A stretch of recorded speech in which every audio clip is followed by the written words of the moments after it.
This is a session around, well, from strategy to workforce, preparing your business for the future. So another great panel of speakers to provide some insights and their experience in how to prepare the workforce for the future. What questions should businesses be asking themselves? How you can change things in the business. This time, I think I'm going to ask each of the panelists to introduce themselves rather than me doing it. So if I can start with Michelle and work our way down. Thanks. Thank you. So good morning, everybody. I'm Michelle Tunney. I'm the apprenticeship manager at Bryan Cave Leighton Paisner, which is a worldwide law firm. In the UK and other offices, we specialise in real estate, and I am based in the Manchester office, which is where I currently run the apprenticeship scheme from. So I have been with Bryan Cave now for 3.5 years, and prior to that, 15 years in another major law firm. I think my major passion is the apprenticeship at the moment. I came into law completely differently. I didn't qualify in the traditional route. I feel passionate about people getting into law who don't want to go to university or may not have the means to go to university, and really opening up that diverse work culture that we can see through an apprenticeship. So I really hope you enjoy this morning's session. Thank you. Mark. Hello everybody, I'm Mark Edwards. Must first of all explain that, yes, I have got a black eye, and I'm not wearing a suit, so I'm not a thug that's coming off the street. My daughter elbowed me in the face a couple of days ago by accident, just as I was going to come up here and speak, so I've got this black eye, and I work for a tech company, so I gave up wearing suits 7 years ago when I left LexisNexis, and so excuse my attire as well. I did have my hair cut though yesterday, so I don't look like a tramp. Can you say a little bit about Yes, Rocket Lawyer? And So I work for Rocket Lawyer. We're a legal tech company. We provide legal services. So we think of ourselves as the easiest way for families and small businesses to get legal stuff done conveniently online. We started out 10 years ago in the US, and we're now in 5 countries. I head up the UK business and lead for Europe, and also lead on innovation. So we help families and small businesses create legal documents online. We've got all sorts of legal documents for them. They can file, they can get legal advice from lawyers. We have some lawyers ourselves providing advice, and maybe we can talk about how we do that because we're a tech company later. And also we have a network of law firms that we work with around the country. thank you. Mary. Hi everyone, I'm Mary Buncer. I'm one of the founders of Flex. I was a property litigator in a London-based firm for 3 years, and Flex came about because I would always be looking out my window, and my law firm was based next to a law school, and I'd see all these law students outside and think, I need a lot of help right now. You're all just there. I've got 20 bundles to make. Why can't I get in touch with you? So decided to give it a go. So Flex is an online platform which connects law firms and general counsel to law students for a flexible on-demand service. We've been going now for 2.5 years, have grown to a team of 18 and serve London firms, Manchester, Birmingham and Leeds. Brilliant, thank you. So I'll start with a nice open question, and perhaps if we go through the panel in reverse order, starting with Mary. So in terms of preparing your business for the future, kind of what would your advice be to law firms and the people here today? Sure. So for me, law firms' biggest overhead and biggest asset are their people.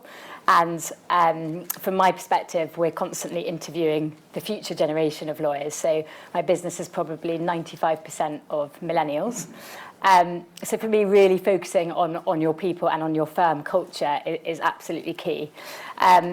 Gone are the days that someone would qualify, stay at their law firm for 40 years and then retire because they've become a billionaire.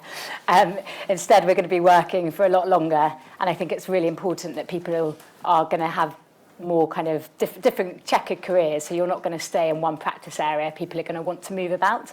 We did a survey last year to our paralegals, and firstly, within about 3 hours, we had 98% reply, and that's because millennials are always glued to their mobiles, which was quite, an outstanding kind of quick rate of response. And the main thing that came out of it was 65% of them said that they don't want to stay in one practice area. And I find that fascinating because at the moment, your law firm career is quite linear. So you join as a trainee, you stay in your one practice area, your practice almost becomes more and more niche in a way. So I found myself doing more and more rights of light work, and then you either become a partner or you don't. I think the best way for law firms to retain their talent is by offering a more flexible career. So seeing what other roles are out there. Maybe someone's passionate about legal design. Can a law firm bring in a legal design aspect of the role? A friend of mine at a city firm in London is probably the best commercial lawyer I know. And he was about to leave to start a legal tech company himself. And the law firm actually said, do you know what, don't leave, we want to support you, give it a go, stop free earning, let's see how it goes for a year, and if it goes well, we'll kind of invest in it. And I think things like that are just amazing. Secondly, for me, I think it's really important that, I think people's personal brand is going to become a lot more important in their careers. So things like LinkedIn and people building up their personal brand rather than their law firm brand is going to be the kind of the trend. And things like the SQE, where actually you can build your own training contract, so you can move around and say, I want to go and do 6 months in ASOS, or I then want to do 6 months in Norton Rose, will mean that people almost build their own career. So for me, the most important thing is law firms getting the culture right so that they can attract the right people. A firm which I love, which is actually based in the southwest of the UK, is one called Stephen Scone, and I don't know how many of you know it, but the way they're set up is incredible. So they're an employee-owned firm, and at the end of every year, they share 10% of the profit with everyone, whether you're a secretary, a partner, whatever member of the firm you are. And they've been voted in the top best companies by the Sunday Times, top 100 best companies to work for the past 4 years.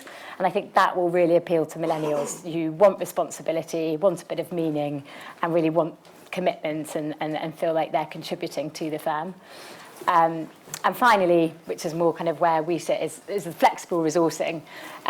There's the big city firms are beginning to do it with Peerpoint, Lawyers on Demand, but I think smaller firms can do it as well. Every firm has alumni, every firm has future trainees or people on maternity leave, and actually using your connections or your law firm's connections in a flexible basis so that when you have peaks and troughs of work, you have people who you can contact, I think is going to become the trend as well. Great. I've got a quick follow-up question for Mark. We've talked quite a lot there about how flexibility is really important for retention of staff. We've heard this morning the Uber model being talked about. Do you think law will end up more towards the kind of freelancing and gig economy rather than people staying at their firms? So we actually started off at the junior end trying the Uber model and saying all law students, you can all be freelancers, and it completely flopped. And so we had to re-change it completely, make everyone our workers, give them basic benefits, and actually employ everyone and take the risk. And I think potentially when you become more senior, so the Lawyers on Demand, when you're 6 years PQE or above and you've got a lot of experience under your belt, then maybe the Uber model works. But I'm quite passionate about ensuring training and development. Yeah. And I think for the junior end, you need to go and work in firms, or you need the training and development and support of being an employee. But there's different models around that and it can change. But I think definitely to start off with, you can't be a freelancer from day one. Great, thank you. So Mark, in terms of preparing for your business for the future, what advice do you have? Yeah, okay. So Rocket Lawyer started out about 10 years ago. On the premise that the vast majority of small businesses and families just can't get access to the law, and that was the premise that was established in the US by our founder. But when we came to the UK, we found it was the same thing, and we found the same pattern in every country that we've gone into. The SRA have it at about 80% of small businesses and consumers don't go to a lawyer when they need legal help. So for us, that's certainly a problem. And we strive to make the law affordable and simple so that we can reach that 80%, and that 80% can get into the market and get help from lawyers. Now, I think there's going to be some dramatic changes to the legal sector over the coming years. It's already starting to happen, and the SRA are accelerating that. They're liberalising the market. There's some fundamental changes coming in over the next 18 months as to who can deliver legal services. So I think we're going to see a lot more tech companies like Rocket Lawyer, a lot more retailers, banks and insurance companies coming in and starting to provide legal services. Now, I know that's been heralded for some time now, but I just think the changes to the handbook are just going to make that happen a lot quicker now. And there's already companies like Rocket Lawyer providing legal advice. We aren't a law firm, but we hire lawyers, and our lawyers provide legal advice directly to consumers. So I think these new entrants are going to hire lawyers, and so we're going to need a lot more lawyers, and there will be because of the SQE, maybe 2 times as many or more, 3 or 4 times as many lawyers in a few years' time. So these new entrants are going to hire lawyers, and they're going to combine it with technology because they're good with technology already, and they're going to go after the 80%. And they're going to go after the 20% as well, who already go to small businesses, who already go to law firms, small law firms and regional firms. So I think smaller firms need to prepare for that. I think they need to become more like companies with multidisciplinary leadership teams, not just lawyers. Culture is something which you feel and something which they pick up on as soon as they walk into that business. And to me, that's where their focus is. All the research questions which we give them advice on what to look into about us as a firm before we do our assessment centres. The research which they're doing is, well, what awards have you won, and what employer are you, and what innovation have you got, what are your D&I drives, how can I be involved in them? And the new cohorts which I see coming through are driving those forward. They are the D&I team. They are all innovation champions. And that to me is where their passion is. They want to feel that they're a part of the firm and not that they're just another employee and another number on the books. They want a career path laid out for them for the next 7 years, which they can see how technically they will advance, what point they will get to by a set stage of their career. And they want to know, what practice areas they will have exposure to. They want to know who that work will come from. They are very, very driven young professionals, which I'm seeing at the moment at 18 years old. And do you see the apprentices coming in from a different background, changing the culture of the firm as well as the firm setting up the culture to help them succeed? It's hard to say because a culture shift, I mean, we all choose the firm we work for, hopefully, because of the way it feels. And, I work for my firm because I walk in every day, and if I don't know somebody, they smile at you in the corridor, and that to me means a big thing. It's a nice culture. I think it's the same with, D&I drives. You can put wheels in motion now, but you won't see the result of those for another 10 years. So to say that diverse backgrounds are making an impact here and now, I don't think we'd see the results of those immediately. I think the results will be in the future with the change in your partners, the change of your practice area heads, your next CEOs or COOs. I think you have to do the investment now to see the change in the future. But absolutely, they drive forward all the initiatives and they research, all the different cultures that we have, what we need to celebrate. International Women's Day, they got in touch with our office in Russia because they were celebrating on the same day, and they adopted some of the cultures that they have and put that in the office, and they're really forward thinking in how they can make us more aware. So they are driving it. Whether or not we see that culture shift immediately, I think it is left to be answered. Okay.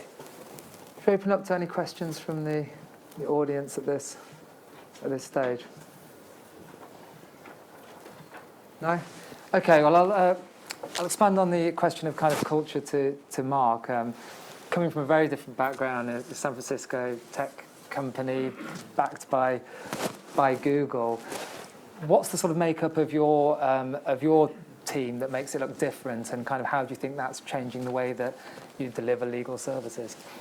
Well, there's certainly a lot of millennials coming into the company, naturally, and we're dominated by male programmers as well, because we're a tech company, so that has some issues that we have to work with.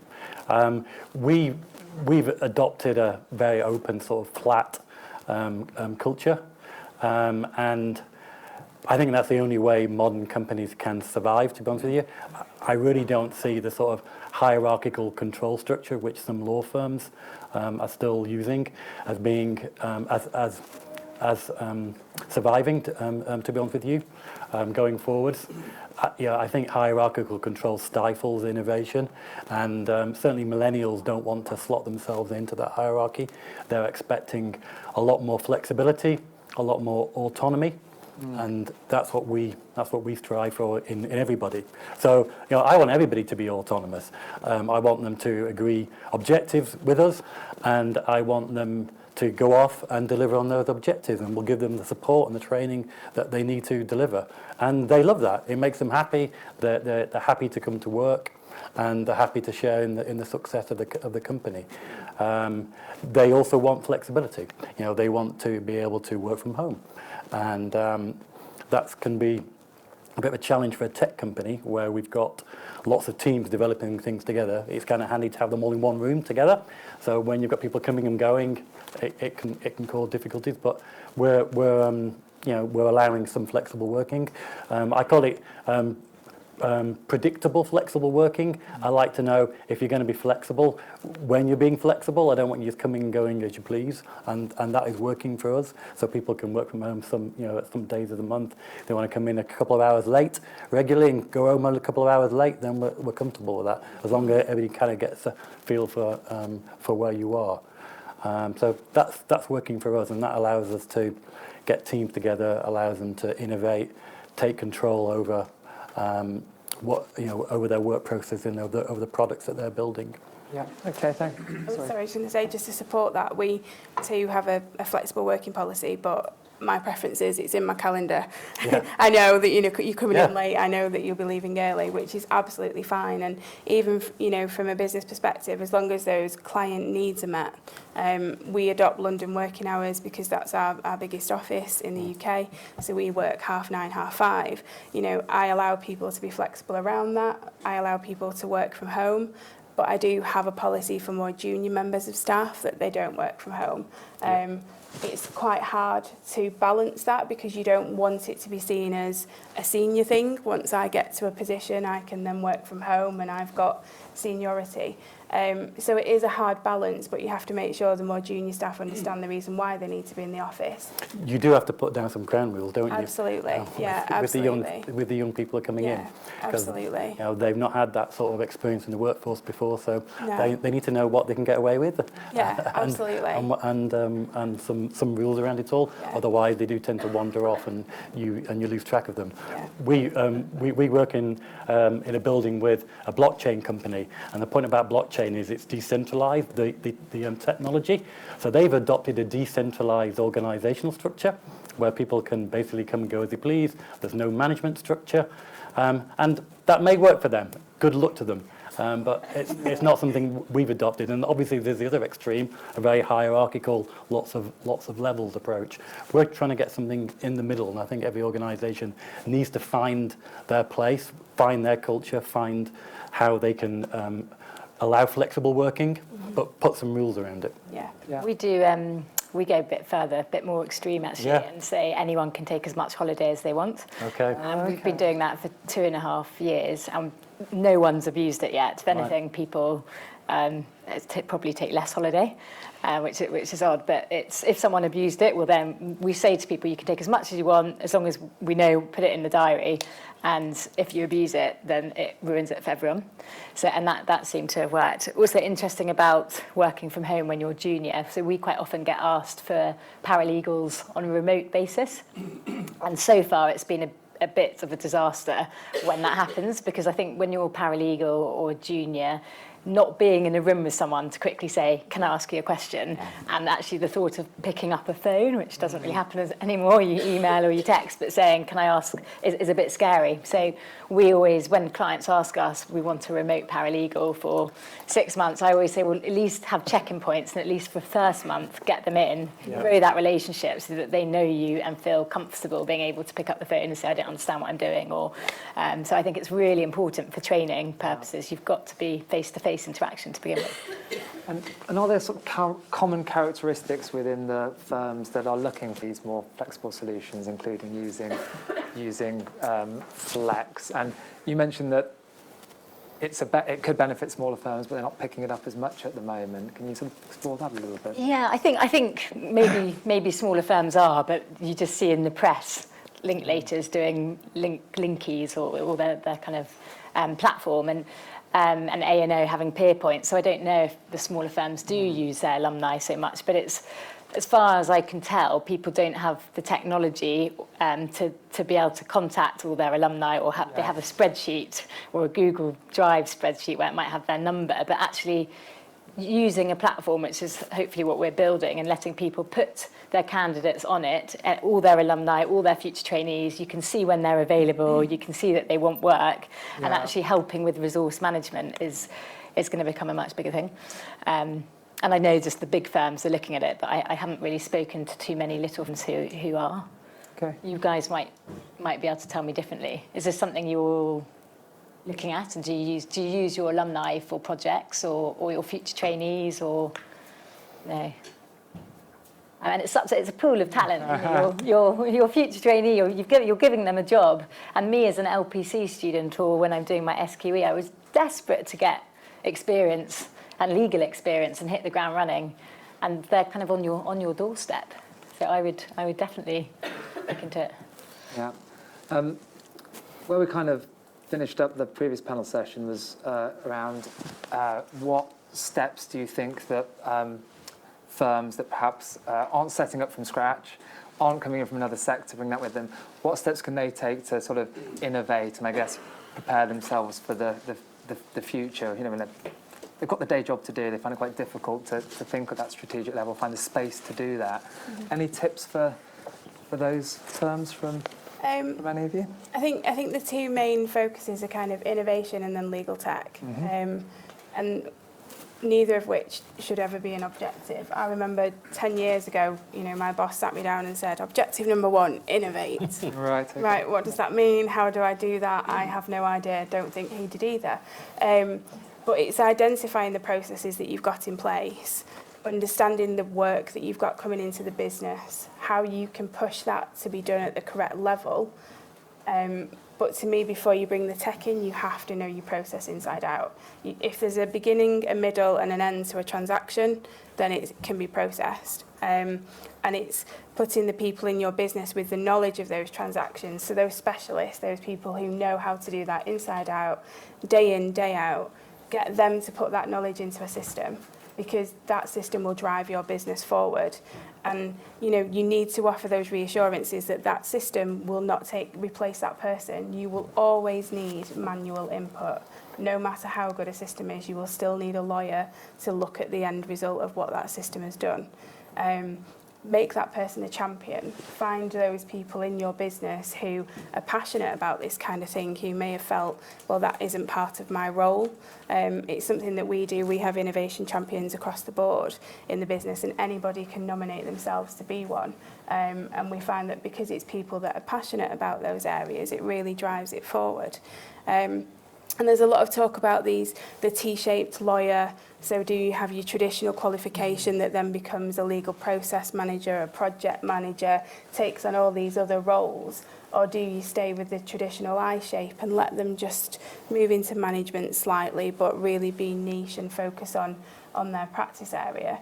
I think that it could be a big shift for me. I think you will always need the I-shape. And then alongside that, you need your legal tech, which is your process development managers, your legal project managers, your process improvement managers, to take on that kind of technology role. Okay, thanks. I guess I disagree with your first point a little bit, but I agree with everything else. So It's okay. I think everybody's job is to innovate, which you did absolutely. get to in the end anyway. Yeah, absolutely. It's just hard to work out how, isn't it? And you can innovate the processes, like you were talking about. You can innovate in your services and the products that you deliver to your customers. And I think it is useful to have some big ideas. And often those will come from the people who've been around in the company for the longest, because they've got the experience. But everybody in the company should be innovating. Everybody should be coming up with the ideas. Even if it's just looking at what you're doing on a day-to-day basis. Every week, you should be making improvements to what you're doing and the way you're working with everybody else.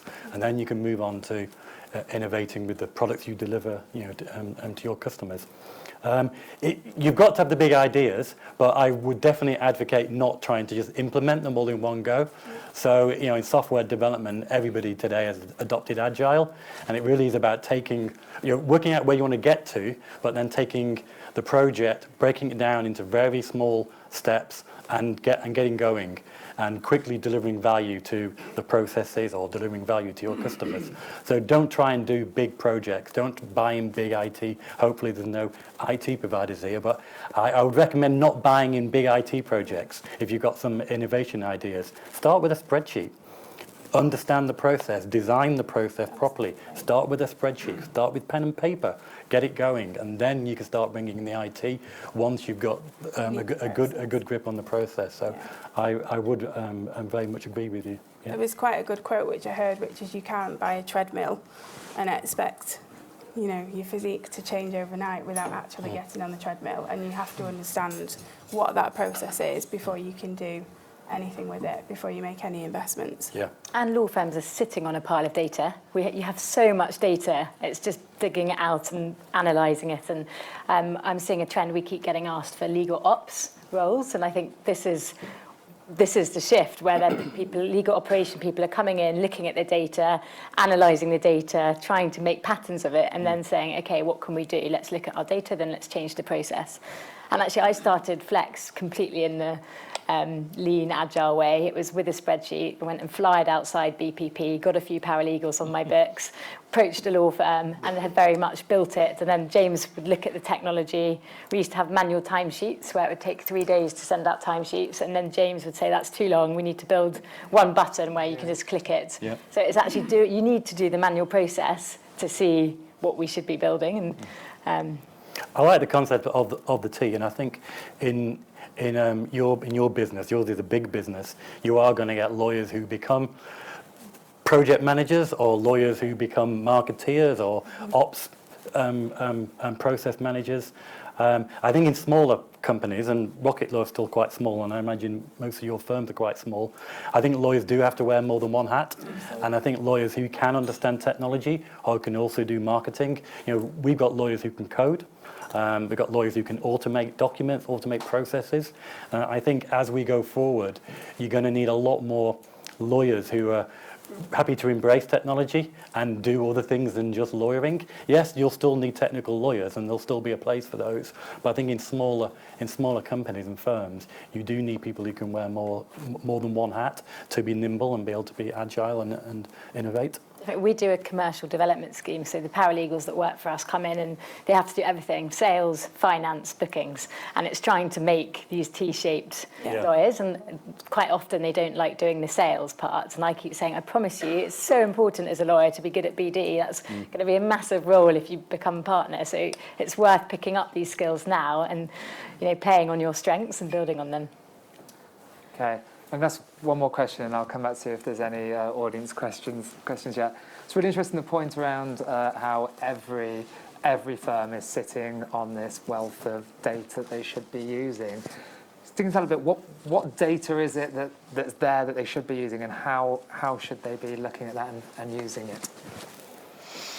Wow, that's a minefield question. I mean, there's a lot of questions. There's so much data. So for me, just thinking, I suppose, of property law, you have all these old deeds sitting in cupboards which haven't been touched for years. And I bet you, if someone put all the contracts onto a system, there'd be clauses in there which could be picked up on where you could get more money because someone's used a bit of land which they shouldn't have done, or whatever it might be. I feel like all our paper trails need to be put onto a computer and analysed and extracted and pulled out. And even the data of availability and capacity, we do the billable hour, but it's not really telling you the output of the work, how good, any feedback from clients about how good that work is. So getting more feedback from clients on the actual pieces of work and judging lawyers by merit rather than how many hours they've billed, or thinking kind of slightly differently about how you model your firm. I mean, when we first looked at our internal process, the place that we kind of looked at was, right, how many clients have we got? How many files do we know new instructions are going to come in each month? Where are we getting to with those cases, and how quickly are we doing that? What results are we seeing for the clients? And when you start to look at that kind of data, you then can start building in your risk management. So, you know, if, I don't know, Michelle in the law firm uses her caseload by using her iPhone and diaries everything in her personal calendar, or has it all in her diary that she travels around the country with, if something happens to me, how do you know what's happening on my cases without somebody spending time to look through them and understand what's happening? Whereas when we started thinking about these things, you know, I'm going 10 years back, you then start to look at the risks that individuals bring to the business and to the clients, and then you can start to say, right, well, if we did this, we could get rid of that. If we had a bigger workplace calendar that everybody can link into, just small steps so that everybody puts whatever's happening on that transaction on that day into one workplace calendar. So if that person isn't in, you can see what's happening.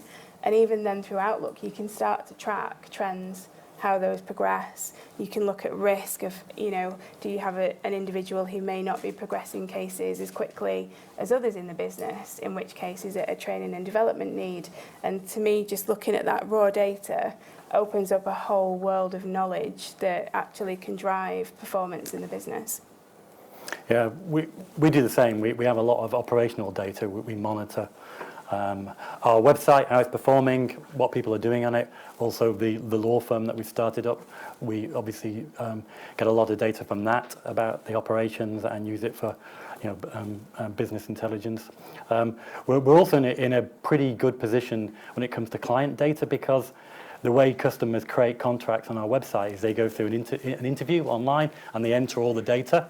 So we're actually gathering an incredible amount of data about our customers as they're answering questions about their company, their business, their employees, you know, their partners, the commercial contracts that they're doing with other people. So it's actually an amazing amount of data there, which we use, you know, to improve the services for our customers. So we think about everything as being data, and we're constantly trying to take information and actually turn it into data so that we can then reuse it in the future.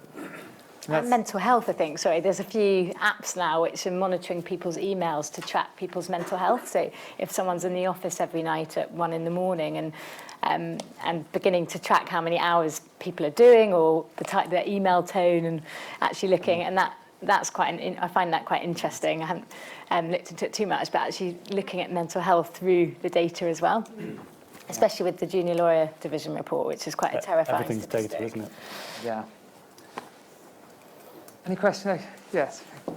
Just say who you are and then. Orlando Bridgman from Crombie Wilkinson Solicitors, North Yorkshire firm for officers. Mary was very open about the failures that she's dealt with in her developing business. Failure it goes hand in hand with innovation. What are the panel's thoughts on striking the balance between successful innovation and failure, and also the culture of accepting failure within a business? I think, I mean, there have been things which we've looked into that we've won innovation awards for, but actually has that taken off yet, or has that attracted the business that we wanted that system to attract? Have we got what we wanted from it? Maybe not yet, but you have to look at the wider awareness that has built and the connections that that's built within the firm. So absolutely they do go hand in hand, but I think, you know, you have to test everything in-house before You know, if you think you've built this amazing client system that you're now working from a diary management, and you think, for example, I'd like to open this up so that the clients can actually look at this and see where their cases are up to, which in turn cuts down all of the contact, you have to be sure that that is perfectly working in-house before that goes external. And it's managing those risks. But I do agree, they do go hand in hand. And there will be ones which you can pour your heart and soul into and it won't go anywhere. But you have to reflect on what you've learnt from that, and what you can use from that to put into something else. So definitely take small steps. So don't try and do big things at once, because if you fail on a small step, then at least you haven't completely destroyed everything. So I would definitely advise that. Lots of small steps, lots of learnings, and you are going to fail. Try not to fail on the legal advice you're providing to your customers. So, you know, innovating internally on your processes and your products is a good place to start. You know, you will fail, and I guess you've got to learn, and therefore what you're looking for people not to fail twice at the same thing. It's as simple as that. So have a go at innovating on something, learn, improve it, and don't make the same mistake again, because it's meant to be a learning organisation. So yeah, we're happy to encourage people to fail in Rocket Lawyer if they've learnt and they've shared the learnings, and as long as they're not taking too many big risks when they're trying out new things, then it's a very healthy thing to do. Yeah, I find it really interesting because being lawyers, we're so risk adverse, and you know you can't fail on a client matter because it's high pressure, but you're there. It's professional negligence effectively if you're giving wrong advice. But there's ways exactly to test it, and you can fail at other things and get feedback quickly. So another kind of example, I'm really making my company sound terrible, but we grew very agilely in a very startup mode. So we drafted our own T's and C's ourselves, which could have been disastrous, and we sent them out to the first law firm, and I was panicking about it. Being a risk-adverse lawyer, I was like, we can't do this. I'm embarrassed by these T's and C's. And James, who's the technologist, was like, let's do it. The risk is relatively low. They're going to just say either this is rubbish or they're going to mark it up and come back with a perfect version back, which is what happened. And so, you know, culturally, I was terrified of that moment of kind of being a bit weak and vulnerable. And he was like, you're such a lawyer. It's so, you don't need to worry about that. We're going to get, it doesn't matter. This really doesn't matter. It's T's and C's. It's a bit embarrassing, but just show your vulnerability. And I thought that was such a kind of interesting lesson for me of trying to be this perfectionist as this lawyer, and actually you don't always need to be. You choose the things you can fail at and fail at quickly, and test it in a kind of sandbox. Okay. Any other questions from the audience? Yeah. Mary, sorry. Matthew Claughton, Ollie as Solicitors. Mary, could you expand upon what you said about your paralegals doing, it seemed like an induction programme where they got to do a bit of everything, and what the objective of that was. My understanding is it was so they fully understood the nature of the business prior to embarking on more specific areas for themselves.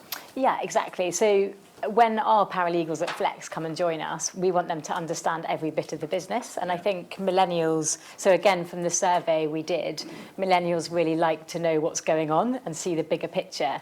And actually law firms, I think, could learn a lot from that, because quite often departments are very separate and you don't know what's happening in law firms. So we wanted to upskill them and say, right, we want you to see every bit of the business, but I also want you to learn new skills. So let's put you into sales and train you up on sales so you feel fairly confident in that. And let's move you to bookings and get you up to speed with bookings, then into finance to help with chasing invoices. And we're a startup, so it is very much a kind of muck-in. So everyone is does that everything. because you wanted them to help with that, or you wanted them to understand other areas of the business that they wouldn't necessarily be involved in going forward, and they were therefore sort of empathetic as to the problems and the issues facing colleagues in other areas? It was exactly that. It was a bit of both, to be honest. We're a small team, so anyone to help with other things if someone's away, but also understand bits of the business. So constantly going to finance when they're super busy, saying we need this invoice, actually understanding what it means and how it works and why generating invoices is important to generate revenue. So actually giving them more commercial experience. Because one question I know you always ask in a training contract is about commercial awareness. So if we can help train up our paralegals to understand what running a startup is, they'll have more commercial awareness for the future. Great. Good to get your paralegals doing that, wouldn't it? See, all the apprentices do. So they do get experience. They start effectively from the ground up as apprentices. So there's different types of apprenticeships which are available. You can do a Trailblazer 6-year, straight through to qualification. We don't offer the Trailblazer. We do a 2-year paralegal apprenticeship, and then 18 to 20. and then promotion onto the solicitor apprenticeship if they pass at university and they're doing well and performing well in work. But all of my apprentices are on a rotation basis, so they do 6-month seats for the first 2 years and then 12 to 18 months with a client throughout the remainder until they join the training contract. And those first 2 years for me are key for them understanding, why we need to get money in because we're a business, why you need to bill a file, when those trigger points where you need to take certain actions, and understanding the pressures from the lawyers when they're asking for specific things to be done. Because what I don't want is a generation of lawyers that have come through the business who've never done an engrossment, or who have never put together a bundle, or have no idea of the reason why finance might be pressured at a specific pinch point. So we do try and give them that exposure within the first 2 years, which is when it's really key for them to learn as a professional. Yeah. Good. Okay, final question at the back there. Thanks. By Mark saying we had lawyers who do coding. I was wondering how we managed to upskill those lawyers, or was that just a personal interest of those? It does help. Yeah, it does help if they've come to the business with an interest in coding. Coding's difficult, but I find lawyers who can get to grips with coding think a lot more logically and can interact with technology better. Technology needs everything to be extremely precise. If there's a typo, in the name of a word, in a code, the code doesn't work, it breaks. That's fine in a contract. And getting lawyers to understand that everything has to be very precise when you're working with computers is useful. Not all lawyers take to it, but and certainly only a few can code. But automating documents is something